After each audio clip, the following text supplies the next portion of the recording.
नमस्कार, मैं हूं नीरज मेहरा और आप देख रहे हैं A1 टीवी का खास कार्यक्रम मुद्दा है गरम। मुद्दा गरम में बात करेंगे हम बारिश बनी बेरन।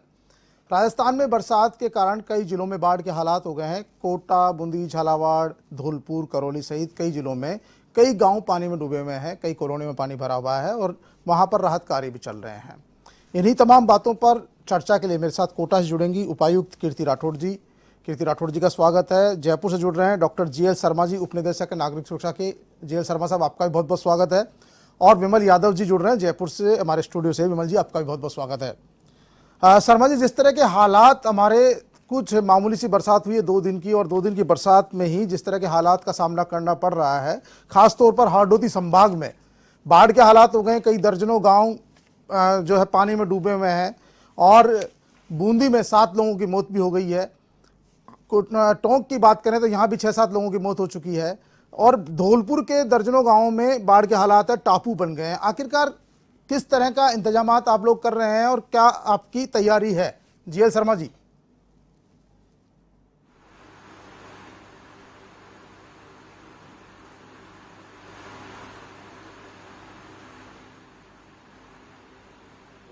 माननीय मंत्री महोदय और माननीय हमारे प्रिंसिपल सेक्रेटरी साहब के दिशा निर्देश में हमारी जो टीम है वो सभी जिलों में पूरी तरह से तैनात है। मैं आपको बता दूं, छोटा सा एक फिगर मैं आपको बता देता हूं। हमारे टोटल 1400 सिविल डिफेंस वॉलंटियर्स पूरे राजस्थान में तैनात हैं, अलग अलग जिलों में, सभी 33 जिलों में। विशेष रूप से जो 12 जिले जो फ्लड प्रोन जो डिस्ट्रिक्ट माने जाते हैं, उनमें जो तैनाती है वो डबल है, यानी 24 DQRT की हमारी टीम जो है वो राउंड द क्लॉक 24/7 वहाँ पर तैनात है। फ्लड में, स्पेशली फ्लड में हमारे यहाँ 719 सिविल डिफेंस वॉलंटियर्स जो सर्च और रेस्क्यू में बिल्कुल ट्रेंड हैं, जिन्होंने ट्रेनिंग ली हुई है, वो इक्विपमेंट्स के साथ हमारे डिस्ट्रिक्ट हेडक्वार्टर पर जो DQRT है, जो EOC है, इमरजेंसी ऑपरेशन सेंटर, वहाँ पर तैनात है। अभी मुझे सूचना मिल रही थी कि सवाई माधोपुर में जो चकेरी गांव है वहाँ थोड़ा सा हालात गंभीर है। वहाँ पर 10-12 लोगों को हमारे वॉलंटियर्स ने अभी रेस्क्यू किया था।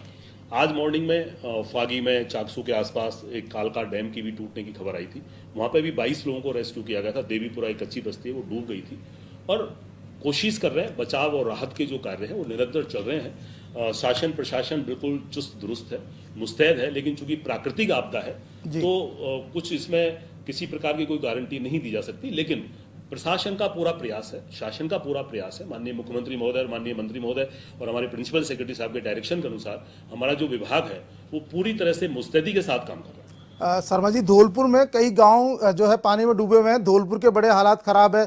कोटा संभाग की बात करें तो 12 झालावाड़ में यहाँ भी कई गांवों में पानी अभी भी भरा हुआ है। रेस्क्यू हालांकि जारी है, लेकिन फिर भी क्योंकि जो निचले इलाके में जो लोग बसे हुए हैं उनको जो शिफ्ट करने की बात थी, वो अगर जिला प्रशासन सही तरीके से काम करता तो शायद ये हालात का सामना नहीं करना पड़ता, जबकि पता है कि निचले इलाकों में पानी भरता है हमेशा। देखिए, मैं जिला प्रशासन पर तो कोई टिप्पणी नहीं करूंगा क्योंकि वो हमारे पार्ट एंड पार्सल है। सब लोग पूरा प्रयास करते हैं। प्रॉब्लम है टोपोग्राफी की, प्रॉब्लम है जो सिचुएशन है। आप देखिए, आपने पूरा, आपको पता होगा चंबल नदी जो है वो this is the tributary of the Yamuna river basically, और ये एंट्री MP से लेती है। जानापाप पहाड़ी में इसकी एंट्री होती है, यहाँ से शुरुआत होती है, फिर रावत भाटा में ये जाती है। वहाँ पर हमारा राणा प्रताप सागर जो डैम है वो बना हुआ है। बेसिकली जो MP के नीमच का जो गांधी सागर डैम है, वहाँ क्या है कि उसकी हाइट ज़्यादा है। वहाँ से जो पानी का जब वो ज़्यादा बढ़ जाता है तो थ्रेट की वजह से वहाँ वो नेचुरली उनको खोल दिया जाता है और वो सीधा पानी रावत भाटा इसके सराउंडिंग में आता है। गांधी प्रताप सागर पे हम लोग पानी इसलिए भरते हैं कि वहाँ हैवी वाटर प्लांट है, वहाँ RAPP है, Rajasthan atomic power research centre है, वहाँ पर पावर प्रोजेक्ट्स हैं जिनके लिए पानी चाहिए होता है। तो वहाँ जरूरी पहले से ही पानी की जो है आवक वो पहले से ही रहती है, पानी मौजूद रहता है। इसका पानी जो एक्स्ट्रा है गांधी सागर का वो ज़्यादा आ जाता है। और ये पूरा जो आप मैप यहाँ मेरे सामने लगा हुआ है, मैं देख पा रहा हूँ ऑफिस में, ये रावत भाटा, कोटा, बारा और ये बूंदी, और ये पूरा इसकी टोपोग्राफी बिल्कुल बहुत ही नीचाई में है और ये पूरा पानी ऐसे निकल करके जाता है और फिर सवाई माधोपुर, धौलपुर, भरतपुर तक ये हिट करता है, करौली, भरतपुर तक, और वापस ये चंबल नदी जो है फिर MP में क्रॉस करके वापस यमुना में आगे मिल जाती है। तो इसकी जो टोपोग्राफी, इसकी जो ज्योग्राफिकल जो सिचुएशन है वो वास्तव में ही थोड़ी सी टिपिकल है और बहुत मुश्किल है कंट्रोल करना, लेकिन कोशिश की जा रही है पूरी तरह से। सभी, अभी आपको पता है कि अलार्म था मौसम विभाग की तरफ से, जी बिल्कुल, और शासन प्रशासन मुस्तैद है। आपको पता है रेस्क्यू भी किया जा रहा है। जी। और आप कह रहे हैं कि अगर एक्चुअली हमारी टीम अगर मौजूद नहीं होती तो रेस्क्यू कैसे होता? रेस्क्यू हुआ है, इसका मतलब दे आर डूइंग वेल और अच्छा कर रहे हैं, और मैं तो उनको मोटिवेट करूंगा नेचुरली, और आपको आपके चैनल के नहीं, हम भी मोटिवेट ही कर रहे हैं शर्मा जी, लेकिन कहीं ना कहीं आवश्यकता है, क्योंकि जैसे कोटा, बारां, बूंदी, झालावाड़, सवाई माधोपुर, करौली में अलर्ट किया गया है, तो यहाँ लगता है आपको टीम की संख्या बढ़ाने की जरूरत है। आपको लगता है वहाँ पे फ्रिक्वेंसी बढ़ाएंगे आप लोग, क्योंकि इन्हीं जिलों में ज्यादा हिट करता है? जैसे आपने कहा 12 जिले ऐसे राजस्थान में जहाँ पर बिल्कुल। ये आपदा की ज्यादा स्थिति रहती है। जो सराउंडिंग के डिस्ट्रिक्ट्स हैं उनको हमने कह दिया है कि जरूरत पड़ने पर वो डिप्लॉय हो जाएंगे वहाँ पर, और जितनी भी कोई डिमांड, जो भी डिस्ट्रिक्ट कलेक्टर हमारे जो है वो कंट्रोलर होते हैं इसमें डिजास्टर मैनेजमेंट के और सिविल डिफेंस के, तो वो जब भी कोई इस तरह की रिक्वायरमेंट हम पेश करेंगे, कोई भी मांग करेंगे, डिमांड करेंगे, तो नेचुरली हम तुरंत उस पर कार्रवाई करेंगे। मैं आपको बता दूं कि हमारे पूरे राजस्थान में डिजास्टर मैनेजमेंट डिपार्टमेंट ने और गवर्नमेंट ने करीब 20 करोड़ की फंडिंग उनको इसी वजह से दी हुई है कि जो इक्विपमेंट्स हैं, जो बाढ़ राहत के और फ्लड के जो बचाव के उपकरण हैं, सामग्री है, उसकी खरीद लगभग 60 से 70 लाख रुपए पर डिस्ट्रिक्ट दिया हुआ है डिस्ट्रिक्ट्स को। कुछ डिस्ट्रिक्ट्स परचेजिंग कर रहे हैं, खरीदारी कर रहे हैं, कुछ अभी इस प्रोसेस में हैं, कुछ नहीं कर पाए हैं। तो मैं रिक्वेस्ट करूंगा डिस्ट्रिक्ट कलेक्टर से और उनकी जो एजेंसीज हैं कि वो जल्दी से जल्दी परचेजिंग कर लें, इमरजेंसी परचेजिंग कर लें, और जो जरूरी चीजें हैं वो जरूर करें। मैंने देखा अभी कुछ स्पेसिफिकेशंस भी हमारे हेडक्वार्टर से भेजे जा रहे हैं, कई प्रकार की गन्स वगैरह आती हैं, तो वो गन सीधी कोई अगर आदमी डूब रहा है, ड्राइंग हो रहा है, तो वहाँ गन के माध्यम से रस्सी वगैरह भी उनके पास, नेट वगैरह भी पहुंचाया जा सकता है बहुत ही आसानी के साथ। इस तरह के कुछ उपकरण हैं जो आसानी से खरीदे जा सकते हैं और खरीदने चाहिए, और चूंकि ये सारी जो खरीदने का जो अथॉरिटी होती है वो डिस्ट्रिक्ट कलेक्टर्स अपने लेवल पर खरीदते हैं, तो पर्याप्त फंड है, वो खरीद सकते हैं। कभी भी उनको अगर आवश्यकता महसूस होती है इमरजेंसी में, तो उनको ये परचेजिंग करनी चाहिए। लेकिन आपको लगता है शर्मा जी, कई बार देखा जा रहा है कि जैसे जयपुर में 2 दिन पहले जो बरसात आई और उसके कारण हालत बिगड़े, तो बहुत सारी जगह से आपके जो आपदा प्रबंधन केंद्र पर फ़ोन गए और कंट्रोल रूम पर फ़ोन जाने के बाद में उनको पर्याप्त संसाधन नहीं मिल पाए। आपको लगता है कोटा संभाग में, खास तौर पर कोटा संभाग में ये स्थिति ज़्यादा विकट है, और वहाँ पर जो संसाधनों की आप बात कर रहे हैं, आपातकालीन उपकरणों की बात कर रहे हैं, वो प्रशासन अब खरीद रहा है, तो कहीं ना कहीं ये जब लग रहा है कि बरसात आ रही है और हालात यहाँ बिगड़ते हैं, ये प्रोसेस, ये निरंतर, ये प्रक्रिया निरंतर है खरीद की, और पहले से खरीद की जा रही है और लगातार खरीद होती भी रहेगी। ये तो चलता रहेगा, ये तो अगले साल तक और उससे अगले साल तक रेगुलर बजट आता रहता है, जिस तरह से जो भी डिमांड होती है और जिस तरह की आवश्यकताएं होती हैं। आपको पता होगा, अभी चौड़े रास्ते में एक बड़का पेड़ गिरा था जी बिल्कुल, रात को, शाम को 8 बजे आंधी से, तुरंत विदिन 10-20 मिनट्स कंट्रोल, हमारे कलेक्ट्रेट से हमारी टीम वहाँ पर गई, नीचे से गाड़ियों को निकाला, और फिर पूरी दूसरी SDRF की टीम आ गई, दूसरे लोग भी आ गए, हमारे जो लोकल बॉडीज हैं, नगर निगम के लोग भी आए, और सभी मिलकर के ये टीम वर्क है। सभी लोग, क्योंकि फॉर सेक ऑफ पब्लिक सभी लोग काम करते हैं। वो एक पेड़ को उठाने में 24 घंटे का समय लग गया शर्मा जी, आपको पता है उस पेड़ को उठाने में 24 घंटे का समय लग गया। हाँ, लेकिन वो रेस्क्यू हो गया था तुरंत, rescue within half an hour हो गया था।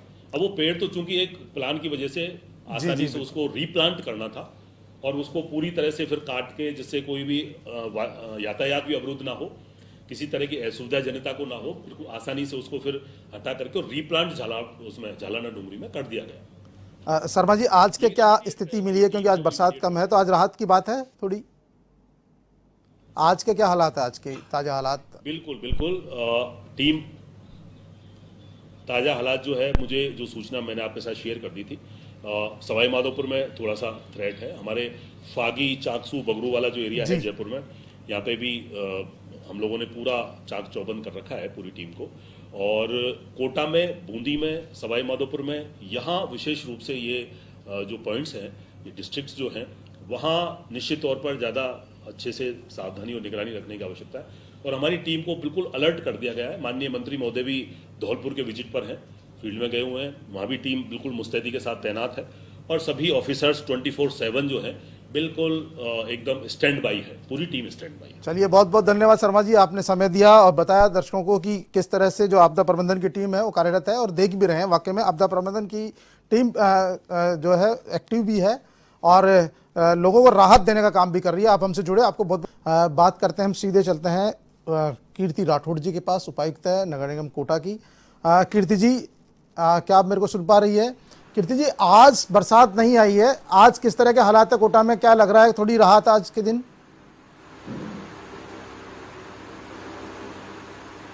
जी हाँ। कीर्ति जी, मामूली सी बरसात में ही कोटा में जो बाढ़ के हालात बन जाते हैं, आपको क्या लगता है, क्या मुख्य कारण है इसका? हमारे शहर में इकट्ठा हो गया था बहुत से स्थानों पर, वो रिसीव करा। कीर्ति जी, मैं एक बार सवाल करना चाह रहा हूं आपसे, आपको लगता है जिस तरह से वहां मामूली बरसात होती है कोटा में बाढ़ के हालात बन जाते हैं, आपको लगता है कहीं ना कहीं वहां का ड्रेनेज सिस्टम है वो भी कहीं ना कहीं इसके लिए दोषी है, उसके कारण जल्दी ही बाढ़ के हालात बन जाते हैं, पानी की निकासी नहीं हो पाती सही तरीके से?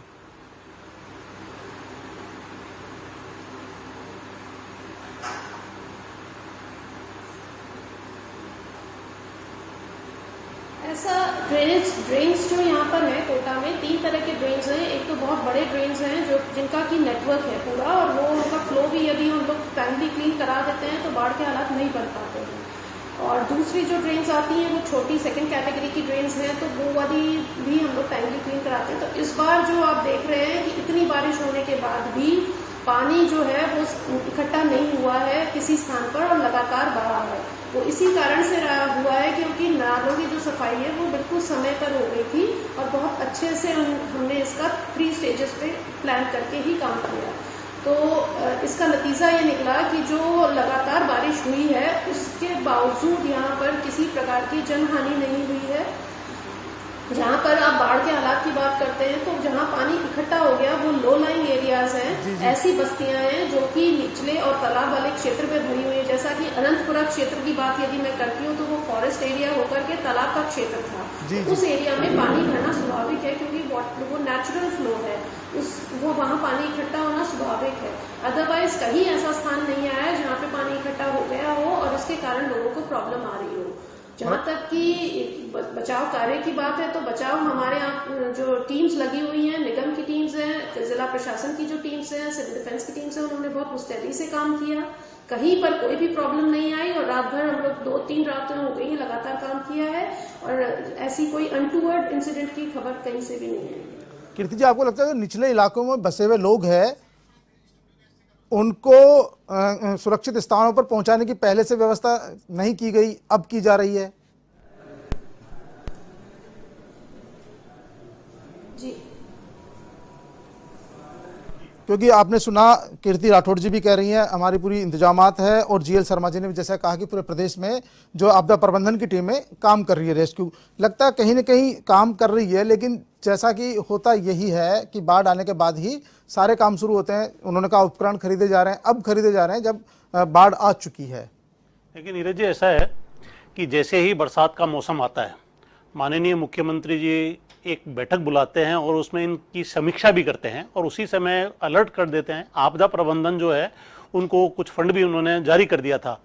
लेकिन स्थिति ये बनती है कि हमारे अधिकारी भी काम करते हैं, पूरा मेहनत से काम करते हैं, लेकिन इसके लिए एक विस्तृत योजना बननी चाहिए और उसमें होना चाहिए कि जो डूब क्षेत्र में आते हैं, बांध के डूब क्षेत्र में आते हैं या निचली बस्तियां हैं, उनको दीर्घकालीन योजना के तहत तो दूसरी जगह बसाया जाना चाहिए ताकि इस तरह की कोई भविष्य में जनहानि ना हो।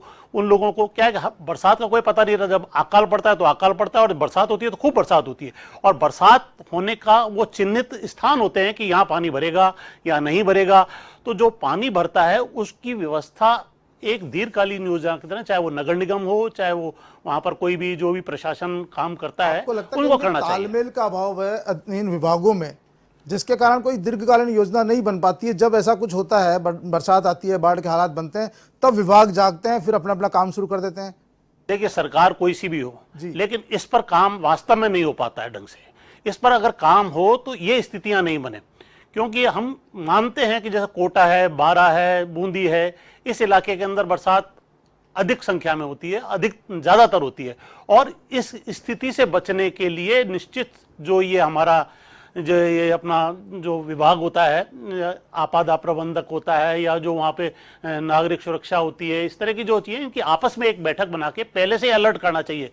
जैसे कि अभी आप बता रहे थे कि अब खरीदारी हो रही है, तो ये खरीदारी का काम, या जैसे कहीं पर पानी आ जाता है तो वहाँ कट्टे लगाने का काम होता है, ये होता है, ये उससे पहले बिल्कुल हो जाना चाहिए ताकि कहीं भी कोई बात हो। आप भी जैसे कह रहे हैं कि 5-7 जनहानि भी हुई है। तो इन चीज़ों से बचने के लिए प्रशासन को, अधिकारियों को और जो नगर निगम है या वहाँ पर जो पंचायतें हैं उनके आपस में बैठक करके और एक योजना बनाना ही अति आवश्यक है।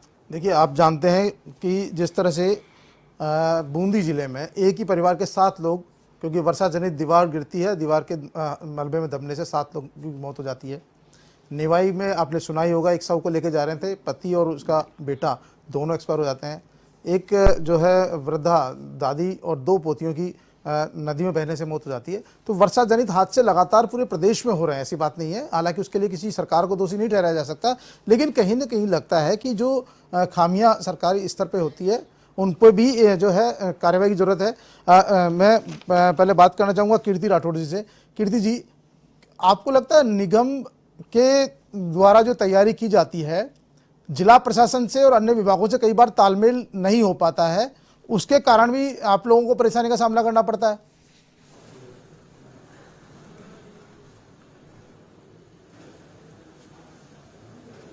विभागों का तालमेल का अभाव? ऐसा नहीं है, एक्चुअली टाइमली मीटिंग कंडक्ट हो गई जब आपदा प्रबंधन का जो प्लान होता है उसके हिसाब से। दूसरा एक व्हाट्सएप ग्रुप, जी नहीं, व्हाट्सएप ग्रुप एक बना हुआ है, जिला कलेक्टर महोदय की अध्यक्षता में बना हुआ है। तो सारे डिपार्टमेंट्स उससे जुड़े हुए हैं। उसमें पीडब्ल्यूडी है, उसमें यूआईटी है, उसमें इरिगेशन है, उसमें पीएचईडी है, निगम है और सिविल डिफेंस है, इवन आर्मी के भी हैं उसमें। तो कोऑर्डिनेशन का अभाव तो देखिए बिल्कुल नहीं है, और ऐसा कहीं पर भी किसी भी डिपार्टमेंट को लेकर नहीं है। कहीं पे भी आपदा की सूचना प्राप्त होती है तो तत्काल सारे विभाग पहुंचते हैं। तो इसमें तालमेल का अभाव या कोऑर्डिनेशन का अभाव तो साफ बिल्कुल नहीं है। यह ड्रेनेज को लेकर सारा ठीक रहा, जो है नगर निगम पे फूटता है कि नगर निगम की लापरवाही है, नगर निगम की कमी है, उसके कारण इस तरह से हो रहा है। और जिला प्रशासन क्योंकि आपदा टीम बनाती है, जब आप कोई सूचना देंगे नागरिक, तब वहाँ आपदा प्रबंधन की टीम भेज दी जाएगी, लेकिन जो सारी जिम्मेदारी वो निगम के सर पर फोड़ दी जाती है, ऐसा देखा जाता है। आपको लगता है सारी जिम्मेदारी निगम की नहीं है, बाकी लोगों की भी है?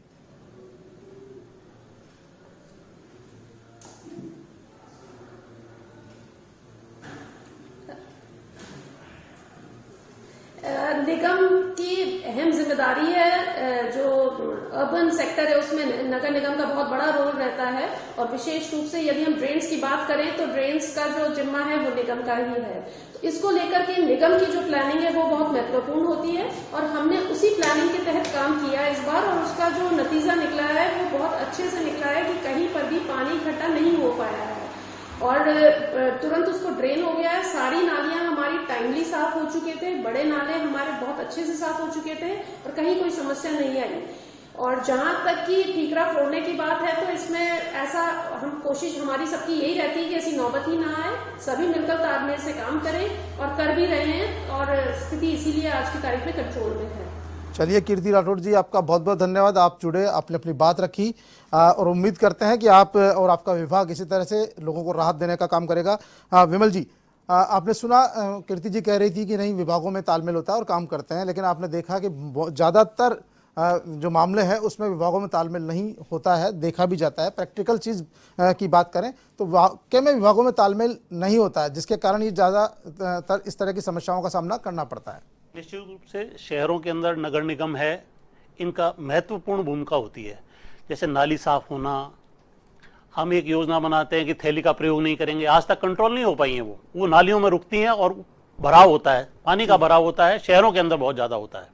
स्थिति ये हो जाती है कि आप शहरों के अंदर देखिए, जैसे जरा सी बरसात हुई गाड़ियां पानी में तैरने लगती हैं। स्थिति ये बनती है कि इनकी अगर सफाई होती रहे निरंतर तो स्थिति शहर में नहीं बनेगी।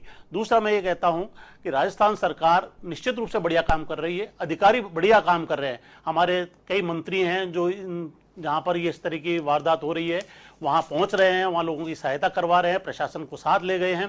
साथ ही कुछ सिविल सेंस भी होने चाहिए। अब जब पानी बह रहा है आप उसमें एम्बुलेंस ले जा रहे हैं, पानी बह रहा है आप उसमें गाड़ियां ले जा रहे हैं, मोटरसाइकिल हम देखते हैं, वीडियो देखते हैं, सभी लोग देखते हैं। तो इस तरह का आम नागरिकों को भी सेंस रखना चाहिए कि जहां इस तरह की वारदातें हो रही हैं, जहां इस तरह का पानी भर रहा है, वहां जोखिम नहीं लेना चाहिए। अगर कोई बिल्डिंग पुरानी हो रही है, कोई दीवार पुरानी हो रही है, तो वहां खड़ा नहीं होना चाहिए या उसको तोड़ देना चाहिए। पहले प्रशासन को भी इंगित करना चाहिए कि ये बिल्डिंग अब गिरने वाली है, बरसात का ये झेल नहीं पाएगी इस बरसात को, तो वहां से पहले ये कार्रवाई अगर करेगी, प्रशासन करेगा, तो निश्चित रूप से जनहानि कहीं भी नहीं होगी।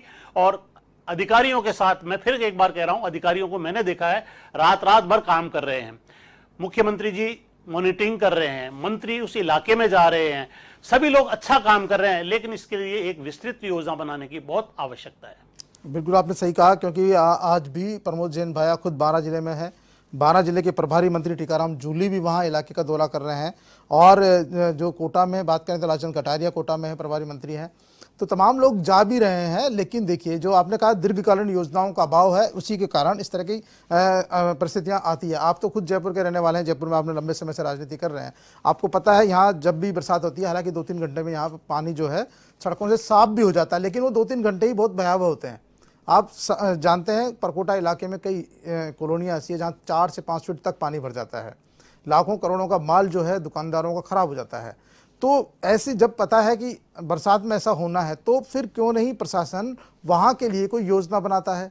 ऐसे ही दूसरे जिलों में बात की जाए, या ऐसे ही जयपुर जिले के आसपास के गाँव में, जैसे बगरू के आसपास के गाँव में, दूदू के आसपास के गाँव में जैसा आज हुआ है, और कई गांव वहाँ डूब के स्थिति में आ गए, उनको रेस्क्यू किया गया है। कई परिवारों को जो ऊपरी इलाकों में ले जाया गया है, स्कूलों में रखा गया है, प्रशासन ने उनकी मदद की है। हम ये नहीं कह रहे प्रशासन ने मदद नहीं की, लेकिन आखिरकार जब निचले स्थितियों में बसे हुए लोग हैं, तो वहाँ पानी की निकासी प्रॉपर नहीं होती है। निश्चित रूप से आप बिल्कुल सही कह रहे हो कि पानी की निकासी के लिए एक योजना होनी चाहिए कि कहाँ से पानी आएगा, कौन सा पानी उसमें और जुड़ेगा और कहाँ निकल कर जाएगा। अगर इस तरह की जैसे गूलर का बांध बनाया गया, वो पानी में बढ़ता है। द्रव्यवती नदी, एक जो नाला थी उसको अब द्रव्यवती नदी बना दिया, तो अब वहां बाढ़ नहीं आती है, वहां ना कोई कटाव होता है और कुछ नहीं, तो वहां के आसपास के लोग सारे सुरक्षित हैं। तो इस तरह की व्यवस्था नगर निगम हो, पंचायत समिति जो उन पंचायत वहां लगती हो, उनके बीच में आपस में एक प्लान होना चाहिए। और प्लान होने के बाद वो चिन्हित होनी चाहिए कि यहां से पानी आएगा, क्योंकि बरसात का कोई भरोसा नहीं है, वो 4 किलोमीटर आगे भी हो सकती है। कितना भी आप अंदाजा लगा लीजिए, मौसम विभाग आपको बता दे यहाँ तेज बरसात होगी, लेकिन एक्यूरेट नहीं बता सकता है। हो सकता है वो जौहरी बाजार में तेज हो रही हो, विद्याधर नगर में ना हो, विद्याधर नगर में हो रही हो, बगरू में ना हो, एक इलाके में होती है। तो इस तरह की व्यवस्था प्रशासन को करनी चाहिए, चिन्हित करना चाहिए, और वहां पर लगे कि यहां पर अब बरसात हो रही है, लोग डूब में आ रहे हैं, तो वहां पर पहले से ही सारे इंतजाम कर देने चाहिए आपदा प्रबंधन के, कि अचानक अगर इस तरह की कोई वारदात होती है तो वहां प्रशासन तुरंत पहुंचे। बिल्कुल विमल जी, आपने सही कहा कि प्रशासन और सभी अगर विभाग तालमेल से काम करें तो इस तरह की परेशानियों का सामना नहीं करना पड़े। पूरे प्रदेश में जिस तरह के हालात बने, और लगभग 12 जिले ऐसे हैं जहाँ पर ये बाढ़ के हालात बन जाते हैं। अभी भी जो मौसम विभाग ने 12, कोटा, बूंदी, झालावाड़, सवाईमाधोपुर और करौली में जो है भारी बरसात की चेतावनी दी है, और इन्हीं जिलों में बाढ़ के हालात बने हुए, कई गांव अभी भी बरसात में डूबे हुए हैं। हालांकि राहत की बात यह है कि हमारे जो दूसरे जो शहरी इलाके हैं वहां पर इसका असर कम देखा जा रहा है। अच्छी बात है, क्योंकि पानी की निकासी वहां सही हुई है और आपदा प्रबंधन भी पूरी मुस्तैदी के साथ काम कर रहा है। लेकिन फिर भी देखिए जिस बात की जरूरत है, क्योंकि आपदा प्रबंधन तब काम कर रहा है जब वहां बाढ़ के हालात बन रहे हैं। पूर्व में यह होता था कि जिला प्रशासन खुद सतर्क कर देता था पहले से, और जो लोग निचले इलाके में, डूब के इलाके में बसे होते थे, उनको पहले ही उस इलाके से हटा दिया जाता था। सरकार की तरफ से स्कूलों में प्रबंधन किया जाता था कि इनके रहने खाने और की व्यवस्था की जाती है, और अब जब वो डूबते हैं उसके बाद प्रबंधन की व्यवस्था की जा रही है। तो इस तरह के हालात नहीं हो, और जिन गाँवों में पानी भरा हुआ है, 5 से 6 फीट तक घरों में पानी भरा हुआ, उन गांवों से लोगों को रेस्क्यू किया जाए, उनकी जो संपत्ति है उनको बचाया जाए, उनका पशुधन है उनको बचाया जाए, और बरसात से होने वाली जनहानि से बचाया जाए। और जिस तरह से प्रशासन और सरकार काम कर रही है वो वाकई सराहनीय है, लेकिन इसमें बहुत सुधार की जरूरत है। मुद्दा गर्म में आज के लिए इतना ही। ताज़ा तरीन खबरों के लिए देखते रहिए A1 TV।